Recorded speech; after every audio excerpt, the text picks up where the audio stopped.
ye loy kon je ka chiga jada ner jes ka loy ma we ka ne dia ten kon an gor ka ken no do ti bi we mon ke le ni ma no mer yang do pa na barara ta ma ka gwa dong ti de mem lo no go ta ka lar ma ton ma cheche mi che be jan online ka je ne dia la kon ne ne na gwa ma yo ye dia le shiare je ka ne kon ko ken bi ka wata ka len gwa na ta kon ten an walla ka chen ka jandara wora bangwan ka bayan ware opan ron ba do dara wuri janara wuri je chinetin kon chal ka ji kuma serba kir ma ya di tere do arka pading chiga ji an chiga waka riang Raidwan Michel Kenyerol County, Chicana, Yan my Kariang Payam, Chakur Medita, Iwo, Canada Conachol, Jidwar Michel Kajikume, Espele, Aji Kariang Payam, Kenyerol County. Nado Conachol Kajikuma Sabakir Mayadi, Chica Gian Kachika Kaira, Lawokan, Pankin, Chica Ben. Raidwar Michel Kenyerol County, Chana, Chacabo, Canalawa Chicken Man, Kanaga, Tichopajanang Jok, Chakana, Ken, Planedang, Walter, take a board, Palna Kenyerol County. Ka jone dialten kon cha yiken cha gad ken ka man ken cha gad ken cha ka loza kare dwar Kanyerol County a woma lay may dear sores in peace again nan to continue mi cheka wono kuma serva kir ma ya dir tere de cha kunyo ka mi jaga je la wori na ci boga wale ray dwar mi chal Kanyerol County chene di janang jok tila civilian kan dial kaneti gad kana man cha kana radian kata kon ka jibwon tiare bel walanta me Munu gorwa me awe kana dialo kono taka greta law nwer kele wen wobia taka ngayo ngo chet kamela lar ka je yene chiang an wo me nog yene de yen gad wo ire reng na dialo konden ngai ke ken ko wawte ka pin midi ka te ka gwatu wande tana te ka tin dio ne kono chal ka ji chiang an wo jen misia ne na go jen te bokka Kanyerol County Kanyerol karwada be bokka walga ka be bokka wat ka jen be bokdar mishal ke Iwuror County an gwaz mo go ke ken wo jen ta ne ken cha ka botin jen be ka yeng boktin ba Roy ma we ka yene de kon ta Kanyerol en wojen poine chianen ka wangdu na tame re agdor mishal ka ilan ken chianga ya walen wojen chana cha ka botin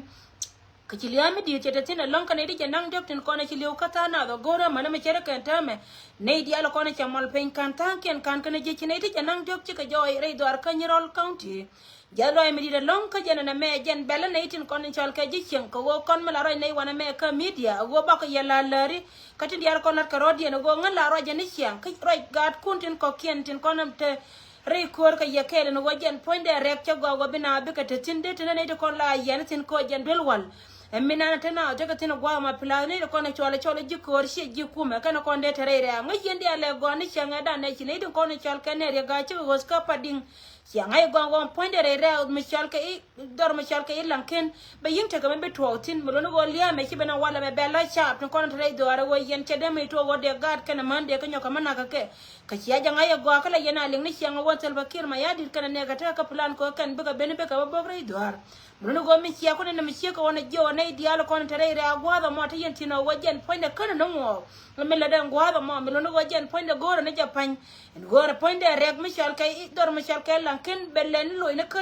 belo ina ping be cherna kataga dan nan taka dor mashalke in naser che dor nan taka panga no go kan go dia te kon te cha da kan jen gor ka go bre lo ka be che ka anai dia ten kon chalke civilian che chap dia tita gwada ma ba ye jo wa jaye che ya pin chen gwa ni dia lo kon de yen kon de ka de tin ka de ga de ka wote tin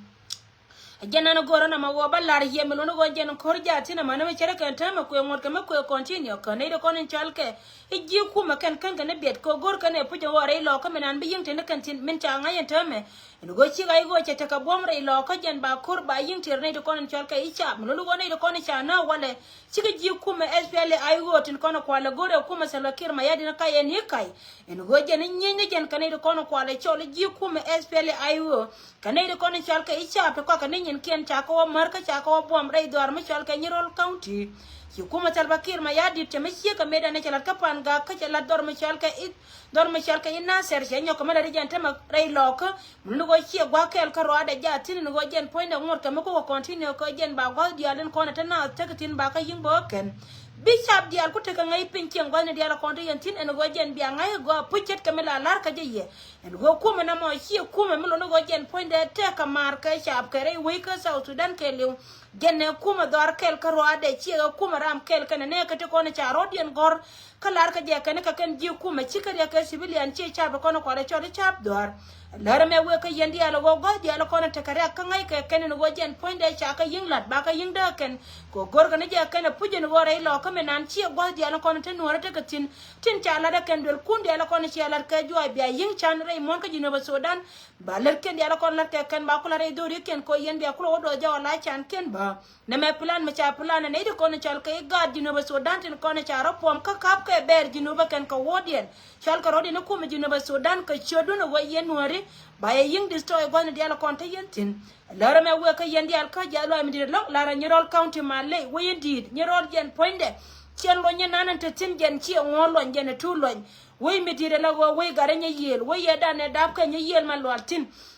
lara yendi ala ro we gwar ko ndi ala kel mi nana chiro de la dre dwar ka nyirol county ngai je we chebe barara bia we chara munu go ko ndi ala we na ka riem dan kon ne ko ne chal ka managan mernyen kon pen je dan ka banan nya le ko ko na ne cha kon gwara mo gen be mele de be yin le ka kon ne tin kon to gwara me gwani di ala kon to kontin munu go lo ne go jan ka nyirol county ka me chiro la dre dwar jalo mi di de long gwani di ala kon to kontin me lo no go jene chiton wale gen chika nyen kana dor michal ka iriang chet ka men chia jelen kana de kon chal ka ji kum spele ig kana spele ayu chika nyen ka riang ka kan panken cha nyo ka malwe ka jo ban ta me wo kan cha dor michal ka pading cha rat penyaken baya la ler wotin di ala kon gar ka ka yudian di al ka kaini dung da wo jen point min dina jen long tera jang mi ben ka ci jen bor na tin kontin nyen kana ka kan ga de kon chal ka ga loka ko ngai kana go ba ka lor kan yal ka ta ne ken ka jen na jenna ne ci yalla na ma wo jen bani pa ne da na ce ton wona de kon chal ka jiwror county te cha ci roi ka live video te kon ne cha jala ken wo bina bi ka nyen me ci ne to ngana kan ci ka barar ka cha jala ka ba ji ai go ngode cengler yen ne cha ben wo jen ba ka nyen kana ram wo dubda ba ka ben ka ye sitane to ngana ken wa cha ra kwal ka mai ken ka duban teme lara law diatin kono to gwa ma wo dub diare ke atel jang be jere lo ka be chobre dor mi chal ka jongle atama wong na ken la go ken be ko wat ka gadiang ka be ku media nana kula te dubala na ya lariye gen ba ka cho wo lora ken lara yendi ala wo atel ram be mannan ka ken ga jane dial te kon yene to kon chal ka ilo gone diala kon re tin yene to kon to ka yoy mani yen ji ay goto ko na jel ka pingwana na jel yen ka pintin muno go jen ko ka kamda re jen lat ke kan tama mi cha kur cha to kan dor me cha le nyero lo gor ko bina akula gar ko cha ngai wa wana ka ya yen to ko na chal ka ji ay goto ci tu jel ke na kon ta yentin bayala la go go atira me bi yen ka yen gatin ko na chal ka ga lo ka ba man nan ka dor mi chal ka e don ba mai to ko na ta ka ken jang to ko na bar ka rodien ba ka ba ken ba ka nan ka jongolei lewa ngot kan ne ken ko na te jodien kan benen go boka karinyal cha dor be ka kan karinyal dum go ka ban rodon bom yen ga to ko na chal ka iga loka ko go bia ngai ni je go jena la lat ken me go yen taw ko ni yen go ba me ko ba bom dun yen nor ba ko lo woy ko be yen lo mun ni go dia la ko na chi ka barar tin ba re ken ba ka je ken mite ka ga loka me chi rode je chi ka men chi bol ma ko yer ala kan wale go jen ba ga nyirol man kana ga ba ka na ka nyirol county mun ni go ka ne to ko na cha bi ndo la la ken mane lo jen ba che te chude la go jen gor kana je pujen wo chika tan kariem en go jen ba ga lo ka ba kana ken tila ra me bia la pel ka kan ga tan ko ne chol ka ga lo ga cha do ma ja ken a jena la ra yena mo ka jena te tin mo no go bia te ka ngai ba yen kuma te lo kin ma yadir en go chen chia ne no en walde tila ra me shidwal ka kan ga tin dia le kon kan ta men kor point de be ko bab kele che bila la wo jen point de le bele te kan ne be te be da kan cha ko ne chia na la wur mi chal ka elwa mi chi chek da kana ga da chia na jen chiro do tointwa bayala la wo jen poinde mi la roda gwa ma tama che bele la kuma ay go karo ade ko woni won gwe ka je ye ka kume dun na no kule kuyena le gor en tamma kan ne to kono sia man ken kana gar ken sia kana yen sia ro ko tointwa ko ajala no tina la wa ko no tin mandi ala kono ci liu ka ga di ala kon yen gwa ne ken kama ne ken mo no go atira me be kai kana tin di ala kon ajena ba kam yela advice mi she ka wona and go kan te dialo kona changaye kama karar ka kan chola ka gatin konan chana kan man atira mi bi chobra ibora la go bataka wurjinga mi bi chobra ibor ka yen ga lo ka dial gona dialo kona te yentin mun go mate ka gad mi chana wala don mi chol ka nyirol gadu jira mate ka wurora man pal jango biya ja ko wajen ba chob ka jongole che ba chobor ba kula wala rije wajen shine na che chana cha kana re dar mi chol ka nyirol county na melar ba kam yene tin dialo kon ka atira mu gwe wojen point ne chiri na ne to chiri kan cha to ne rodian twar mi lo no wojen point ne teme rei lo ka keli go ni dia lo kona tan lo tegatin mi chimante kon jo ye wojen ne sia kana yen jang bor amani yen jang to kona tare dwar mi chal ka juba chianga ye go wojen chiaru non to twar mi lo no wojen point ne chine bebet ka chine bi giba bala wotin dia lo kona le yen ke beto wajen biya kana mana ne te kona to gwan ti golan tame la wajen biya ku ngai gwan korsia ku kya ku gor ka jan ba ku nitin ajaro ina na lara yena ma yen nor wewni dia tin kona bokanatin rigai ko yena ga lo ka dia tin kona te ka jube tin chiariam ga lo ka kya wopin today taye jena ka ngai je gwa wo chinai ku ga kona tin kona chal ka icha ko woni wala na ya go yodu nun ka kume jena na bit kanai mite ka gan mala gad lo ka mi chore lo ka cha ye le do bien ga lo ka dial whether tika party do mendian chigat lo ka tin kona chal ka lo titere chim cha ye le do ba ken ko yen ba ye nyor ka wo ka ye lo yen dial ke an wala me cha ku to chiaro to entwar mo lo go yen kon dial ban yingli ke biane tu karian nyalo kun ka bia ngai ba gwa mo ne wutu kone to kone te pin mani yene to kone te ka jube bia lia bia je miche ka na ma lara ja gatin kone chal ka ga lo te pin bure ko ren wale ka nyerol county wo bo metet ka chwara je gujen wo je ni jen gurwa ngai je gwa wo jen bu gwa be ben bol ma ku e ponde mo wo yena wo je chwara je pele ga lo ko ate lo ma palka kan tin dia lo kone cha ka ba man wol nyane ken kan dia ron ka wo ken pan ken de munde yin ka ye kere lo ka ku ga ante kone cha na kana man ka wona me jan point shi man bala lan ngara e lor mo ka yandial ka go gad bor char kan ci ka kwaredi bi kan min lat ka kan bayin la da redo na bok mon no go gol diala kon la ter yen diala kon nga yen ke yen man ka gad woya gad re mon lal gol ne diala kon yen tin ne me ken balariye mon no go jena jena ni shi yalen na mo ci tore do ran kan Nyerol county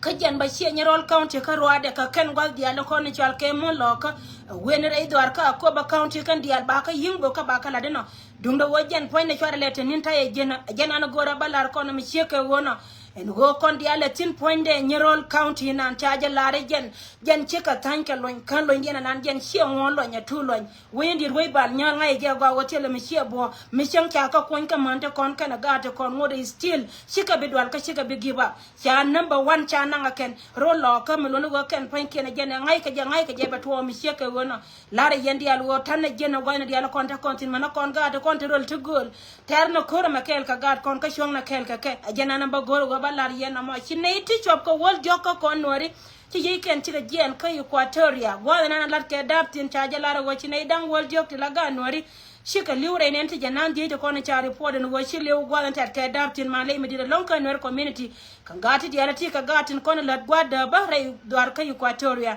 milono ware ching ding ne kanana mo chete ka gwa mi ci pentin che chete ka gwa mi ci na ci ka liutin ne di choko wol jok kan di al ka community dan kon nor community no mo jen point big loss la go kon di ala ke yen je di ala kon che ne di ala kon che ne ken che ga jen gwa mo jok yen do tv pla ne kon che ye ken jere do alan wale Nyerol county jok yen do tv ma lay milono go kel ka rest in peace ka toy kamal gwa di ala kon tegatin lare yen di ala mi che ka wona wore uti kan kon no ngara armona ka metane jena milono go jen ci bur mi chal ka tel bakir ma yadir kana pol nang ken cha la dien cha tore lo ka ko la go gad bor char kan ga giba bane je ka ta do dien we ka bena